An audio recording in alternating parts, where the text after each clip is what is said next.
تمام بات جو مجھے اصل میں اس موقع پر بیان کرنی تھی، قرآن نے کہا وَلَا تَكْتُمُ الْحَقَّ، حق مت چھپاؤ۔ حق چھپانے میں جہاں دین کے مسائل ہیں داخل ہیں، اسلام اور شریعت صاف صاف بیان کرو، چاہے کتنے لوگ ناراض کیوں نہ ہو جائیں، اللہ آپ سے ناراض نہیں ہونا چاہیے۔ دوسری بات یہ بھی ہے، بعض اوقات کوئی معاملہ ہوتا ہے، کوئی لین دین ہو گیا، کوئی جھگڑا ہو گیا، کوئی حادثہ آپ کی سامنے آنکھوں کے سامنے ہو گیا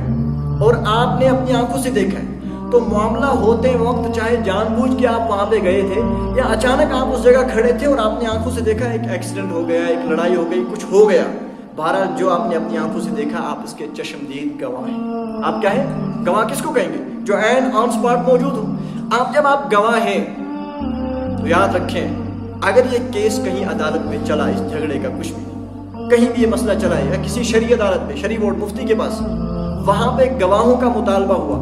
بہت سے لوگ جب کسی کا زمین کا مسئلہ ہوتا ہے، کچھ ہوتا ہے، تم ساتھ چاسا تم تک موجود اس موقع پر ہوتے ہیں، ان کو معلوم ہوتا ہے، لیکن جب ان کو کہا جاتا ہے چلو وہاں پر آ جاؤ، آپ وہاں پہ گواہی دو، بہت سے لوگ گواہی دینے کے لیے تیار ہیں، چھپ جاتے ہیں۔ پھر کیا جواب دیتے ہیں؟ سون مسئلہ یہ ان کا، ہمارے ہمیں کیا ہے، نقصان کیسے نقصان کیسے میں، یہ کہتے ہیں لوگ، اور بہت سے لوگ چھپ جاتے ہیں۔ بہت سے لوگ کیوں چھپتے ہیں؟ کچھ تو اس وجہ سے گواہی دینے کے لیے نہیں جاتے کہ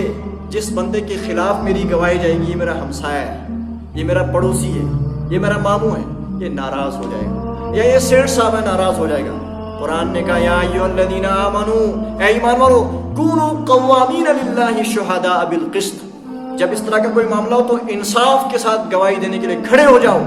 مت دیکھو رشتہ داری کو، مت دیکھو اپنے کسی اور تعلق کو، اللہ کا تعلق سب سے بڑا تعلق ہے، اس کا خیال رکھو۔ وَلَوْ عَلَىٰ أَنفُسِكُمْ، چاہے اس گواہی کا نقصان بظاہر آپ کو خود کیوں نہ ہو رہا ہو، چاہے یہ گواہی اوِل والدین الاقربین، آپ کے ماں باپ کے خلاف یہ گواہی کیوں نہ جائے، آپ کے رشتہ داروں کے خلاف یہ گواہی کیوں نہ جائے، لیکن جب گواہی کا موقع ہے تو انصاف کی بات کرو، کھری کھری صاف بات کرو۔ ایک تو یہ فرمایا،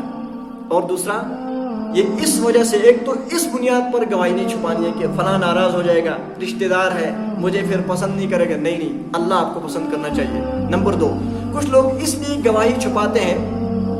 کہ نقصان میرا تھوڑا ہی ہو رہا ہے، اس کا ہو رہا ہے۔ یہ بھی ایمان والے کی شان، کیوں؟ اس لیے کہ قرآن نے کہا لا یؤمن احدکم، حدیث پاک میں ہے، تب تک تم کامل مومن نہیں ہو سکتے حتی یحب لاخیہ ما یحب لنفسہ، جب تک جو اپنے لیے پسند کرتے ہو دوسروں کے لیے بھی پسند نہ کرو۔ اپنا نقصان برداشت نہیں ہے، کیوں اس کا نقصان آپ کو برداشت ہے؟ اور اس میں بڑی چیز کیوں ہے؟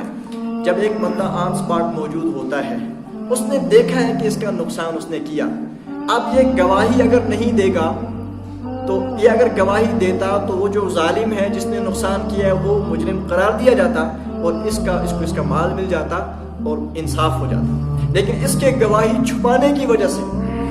اگلے بندے کا حق عدالت میں ثابت نہیں ہو رہا اور جو ظالم ہے وہ الٹا جیت کر کے آ جاتا ہے، تو ایک بندے کا مال ہڑپ ہوا، ایک کی عزت پہ حملہ ہوا، ایک کا نقصان ہوا، لیکن اس نقصان کی وجہ وہ گواہ بنا جس نے گواہی اس کے پاس تھی، وہ موجود تھا لیکن اس نے چھپایا، اس کے نتیجے میں اس کا نقصان ہوا، اب اسی وجہ سے یہ اس گناہ میں شریک ہو گیا۔ اب اگر مالی معاملہ تھا، وہ عمر بھر اس کی زمین ہڑپ کر کے مال کھا رہا ہے، ہر سال اخروٹ کھا رہا ہے، جہنم بھر رہا ہے، اس کے ساتھ یہ بھی شامل ہے، کیونکہ یہ بھی اس وقت اگر گواہی صاف صاف دیتا شاید اس کا نقصان بچ جاتا۔ یاد رکھیں، قرآن نے تبھی کہا وَلَا تَلْبِسُوا الْحَقَّ بِالْبَاطِلِ، ایمان والو حق اور باطل کو ملاؤ مت، صاف صاف بیان کرو، وَتَكْتُمُوا الْحَقَّ، اور حق کو مت چھپاؤ۔